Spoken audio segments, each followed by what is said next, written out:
Cube Radio cup, Cube Radio t-shirt, good to go. Whoa, that is really far away. Talking.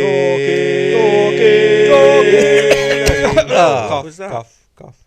So in my first video of this series, I gave a sort of overview, which I will link up at the top here. I think that sort of gave an insight into my experience, but probably not much of an insight into alcoholism more broadly, which I do intend to do as we go further down the line, but not today. Today I'm going to continue along the same lines as that first video.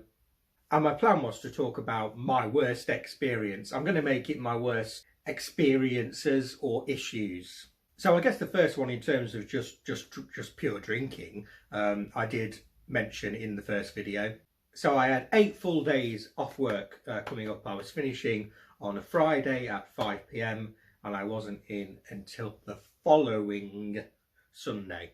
On the way home, litre bottle of whiskey purchased, drank 3/4 of it by 8:15. Shortly after that, I was like, oh, I don't have much drink left. Yeah. Went back to the shop and got 4 bottles of cider that I liked. These very strong cider at about 8.4%. I drank one of those bottles and that's the last thing I remember of that day. I had a big old style, like massive, not as in massive screen necessarily, like deep, wide TV in my room. Great, actually. Do you remember when you used to have to press the remote and wait probably about a minute for it to like warm up, and then you get the static charge? Amazing. Anyway, that TV was on. It was usually on when I was in my room, and it had a little clock thing in the corner which had date, time.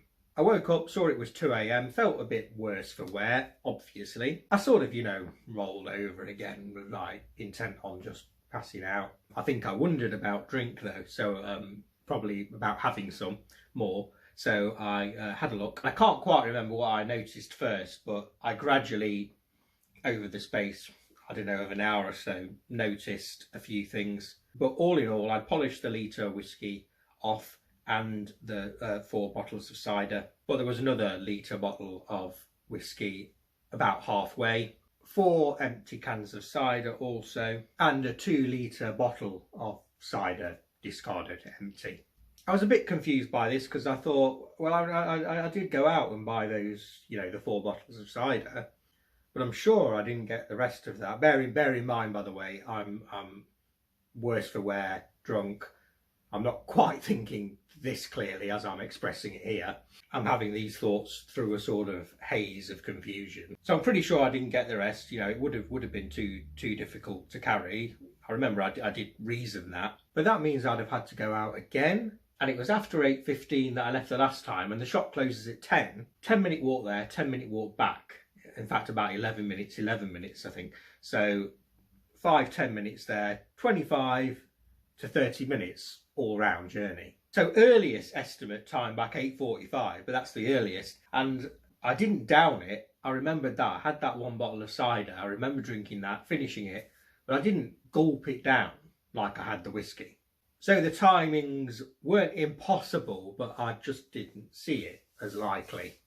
Which means, of course, I'd ruled out all possibilities. Oh, I was drinking the remainder of that whiskey I was talking about by the way as well. Got to about 4 o'clock-ish, I think it passed 4 o'clock. I can't remember how, but I just suddenly sort of noticed something that didn't seem quite right, and I sort of focused in, got my thoughts together and realised it wasn't Saturday morning, it was Sunday morning. An entire day had passed. Even though you know why, losing time like that, and not just a few hours, not just passing out at the end of a night, etc. Losing time like that is scary. Also knowing that I must have got up, I must have gone to the shop during the day to get more alcohol. Obviously couldn't remember it, but I must have done it at least okay. And I think there was a few other things as well. I'd had a text conversation, I think, with a few people. And my texts were fine, by the way. It was all fine, made sense. I hadn't wet the bed or anything, so I must have done the basics of looking after myself as well. Although I will point out I hadn't changed at all. it is quite scary to think of yourself being possibly fairly compos mentis and doing things, but obviously being very drunk, and you having no recollection. It wasn't, as far as you're concerned, that wasn't actually you. So that's one point about that experience, and I will come back to that kind of there being a someone, I don't know how to put it, there being a someone else that's not you. But another point about that experience, which probably does give an insight a bit more into alcoholism more broadly. As I was saying, I wouldn't, but here we go. I guess the only way to describe it is if you've had quite a bad hangover that's lasted hours, possibly most of the day. Imagine that, but worse probably, because for me, I can't, for a long while, I can't do anything about it. It's not like when you've got a hangover and you're like, right, okay, let's force some coffee down me. Let's get some greasy food down me. I can tell you that I can't do that. I cannot do that when I've not been able to do that when I'm in that position. That's not happening.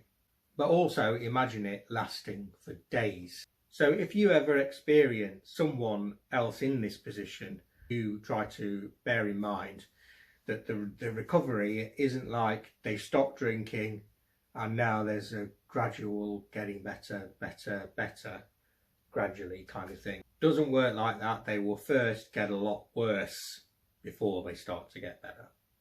Moving on, something else I'm going to talk about is experiences with friendships and things like that.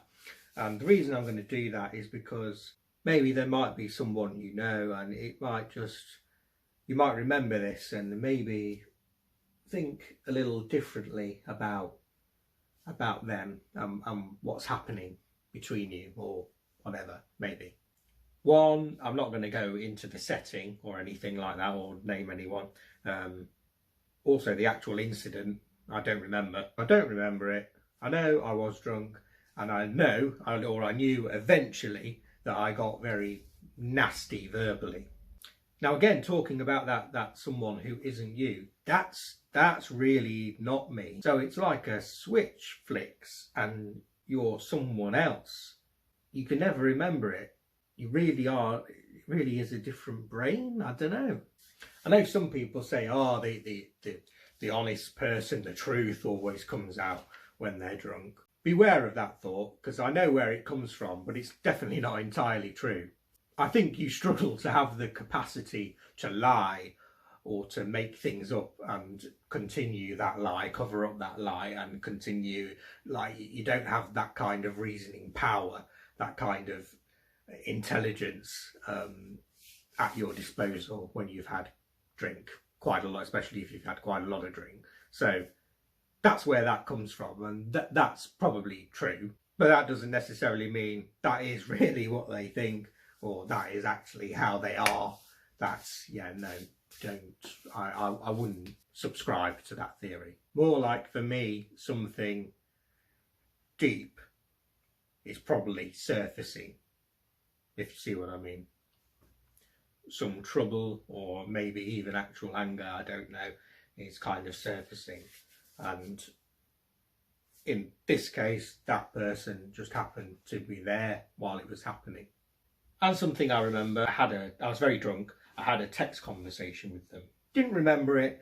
I think it was actually a few days later that I noticed on my phone, and then I scrolled back through it. It was like, oh my goodness.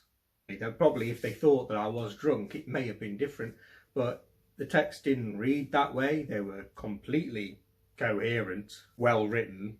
So there you go. So again, I don't know if this video helps anything or anyone, but I don't know, maybe there'll be things in it that resonate with someone or things that they recognise from themselves or from someone they know. I'll see you again soon. Bye bye.